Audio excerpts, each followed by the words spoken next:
কথা মা আনন্দী পায়ে ঠেকানো ফুল এনে অগ্নির মাথায় ছোঁয়ায়। অগ্নি না বললে কথা বলে, প্লিজ পাচক মশাই, এতে আপনি না বলবেন না। এরই মধ্যে স্যান্ডি ওখানে চলে আসে আর এভি এভি বলে চিৎকার করে ডাকতে থাকে।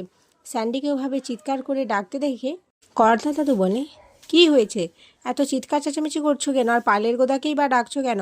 স্যান্ডি বলে, দাদু দাদু, একটা খুব খুশির খবর রয়েছে। আমাদের মাইমমস ক্যাফের সাথে গাঙ্গুলি ইন্ডাস্ট্রি ডিল করতে চাইছে, বুঝতে পারছো, গাঙ্গুলি ইন্ডাস্ট্রি। ছোটকা বলে, এত বড় একটা ইন্ডাস্ট্রি অগ্নির সাথে ডিল করতে চাইছে, এটা তো খুব ভালো খবর, ওনাদের সত্যি প্রচুর নামডাক রয়েছে। অগ্নি বলে, সবই ঠিক আছে, কিন্তু মাইমমস ক্যাফে এটার সাথে আমার একটা আলাদা সম্পর্ক রয়েছে। আমি একদম আমার নিজের মনের মতো করে তৈরি করেছি, তাই ওনারা কীভাবে কীরকম কন্ডিশন টার্মস এগুলো থাকে সেগুলো দেখি, তারপরে আমি ডিল নিয়ে এগোবো, না হলে আমার স্বপ্নকে আমি এভাবে অন্যের হাতে দেব না।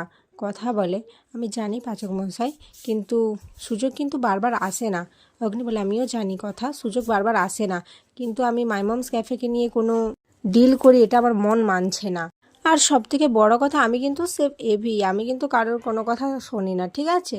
আর একটা কথা, আমার ছেলে হোক বা মেয়ে হোক, তারাও কিন্তু আমাকে এভি বলেই ডাকবে। এটা শুনে কথা খুব লজ্জা পেয়ে যায় আর ওখান থেকে চলে যায়। এদিকে ছোটকা বলে, আমরা কিন্তু কিছু শুনিনি, কিচ্ছু শুনিনি। অগ্নি, প্র্যাটি, ঋতু, প্রি, অ্যানি সবাই হাসাহাসি করতে থাকে। এরপর কথা বলে, আজ সমস্ত বাজার পাচক মশাই করবেন, আর এই হলো লিস্ট। অগ্নি বলে, কি আমি আমি করব বাজার? আরে না না, আমি পারবো না, আমাকে বেরোতে হবে, আমাদের লেট হয়ে যাচ্ছে, আমার একটু কাজ রয়েছে। কথা বলে, না, আমি আজ কোনো কথা শুনবো না, আজকে ডাবল সেলিব্রেট হবে। একদিকে রেচাকে ধরা পড়েছে আর একদিকে এত বড় একটা সুখবর এসেছে, তাই আজ কোনো কথা হবে না। এরপর অগ্নি কথার লিস্ট অনুযায়ী সেগুলো পড়তে থাকে, কিন্তু পাট শাক অগ্নি কি সেটা বুঝতে পারছিল না। তখন কর্তা দাদু বলে, দেখেছো গিন্নি, পালের গোদা বাংলা মায়ের অ্যাংলো ছেলে, বাংলা বোঝে না, উনি সব ইংরেজিতে বোঝেন। কর্তা দাদা বলে, আহ কর্তামশাই, আপনি না আমার দাদু ভাই, সবে পারদর্শী, ঠিক আছে, এভাবে আপনি কথা বলবেন না তো।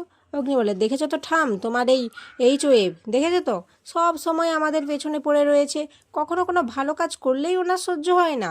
এরপর অগ্নি আক্কি, প্র্যাটি, ছোটকাকে বললে তার সাথে বাজারে যাওয়ার জন্য সবাই যে যার কেটে পড়ে বাহানা দিয়ে।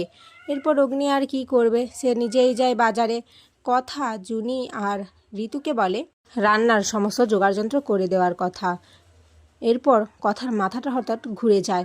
জুনি বলে, কথা তুই ঠিক আছিস তো, তোর তো শরীর খারাপ করছে মনে হয়, আয় একটু বস, আমি কি অগ্নিতাকে ফোন করব? কথা বলে, না, আসলে এই হালকা মনে হয়, অনেকক্ষণ খাইনি তো, তাই হয়তো হয়েছে মনে হয়।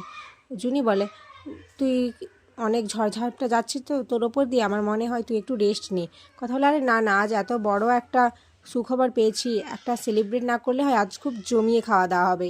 এরপর কথা রান্নাঘরে চলে আসে। রান্নাঘরে এসে কথা রান্নাবান্নার কাজ এগিয়ে থাকে। তারই মধ্যে কথার হঠাৎ গলিয়ে ওঠে, যেটা দেখে জুনি বলে, এ কি কথা, তোর তো আবার শরীর খারাপ করছে, দাঁড়া একটু জল খা। এরপর ঋতু কথাকে জল দেয়, কথা একটু জল খায়। কথা বলে, কি ব্যাপার, আমার এরকম হচ্ছে কেন, আগে তো হয়নি। তারপর পিসিয়া ওখানে এলে কথা এসব কিছু ভুলে আবার রান্নার মন দেয়। অগ্নিও বাজার নিয়ে চলে আসে, সমস্ত বাজার ঠিকঠাক করে এনেছে, কথাকে সেটা দেখায়। কথা বলে, পাচক বসে, আপনি খুব ভালো বাজার করেছেন তো। এরপর কথা পাট শাকের বড়া তৈরি করে। ছোটকা খেয়ে বলে, কথা দারুণ দারুণ, সত্যি দারুণ করেছো তুমি, এই না হলে কথা অমৃত খাচ্ছি মনে হচ্ছে। এরপর সবাই খাওয়ার টেবিলে বসে। কর্তাদিতা বলে, আগে ছেলেরা খেয়ে নিক, তারপর আমরা মেয়েরা একসাথে খেতে বসবো। এরপর সবাই মিলে একসাথে খেতে বসে।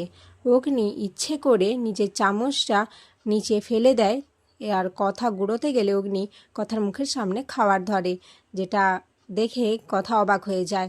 তারপর অগ্নির হাত থেকে সেই খাবারটা খেয়ে নেয়। এদিকে এসব দেখে বাকিরা সবাই অগ্নিকে লেগ পুলিং করতে থাকে, বলে, আমরা কিচ্ছু দেখিনি, আমরা কিচ্ছু দেখিনি, এরকমভাবে বলতে থাকে। অগ্নি আর কথা দুজনে খুব লজ্জা পেয়ে যায়। এরপর সবাই খাওয়া শুরু করলে কথার মাথাটা আবার ঘোরাতে থাকে, আর কথা ওখানেই অজ্ঞান হয়ে যায়। অগ্নি কথা বলে চিৎকার করে ওঠে। জুনি বলে, আমার মনে হয় কথার আবার সেই রকম সমস্যা হচ্ছে, ও মনে হয় ট্রমাতে রয়েছে এখনও। অগ্নি বলে, না না, আগে আমাদের এখনই কথাকে নিয়ে যেতে হবে, ডক্টরকে ডাক। আক্কি বলে, আমি ডক্টরকে ডাকছি। কথা দাদু বলে, এক্ষুনি কথা আমাকে ঘরে গিয়ে শুইয়ে দাও। অগ্নি কথাকে কোলে করে নিয়ে ঘরে নিয়ে যায় আর বলতে থাকে, আমি তোর কিছু হতে দেব না কথা। আর এখানেই আজকের পর্ব শেষ হয়েছে।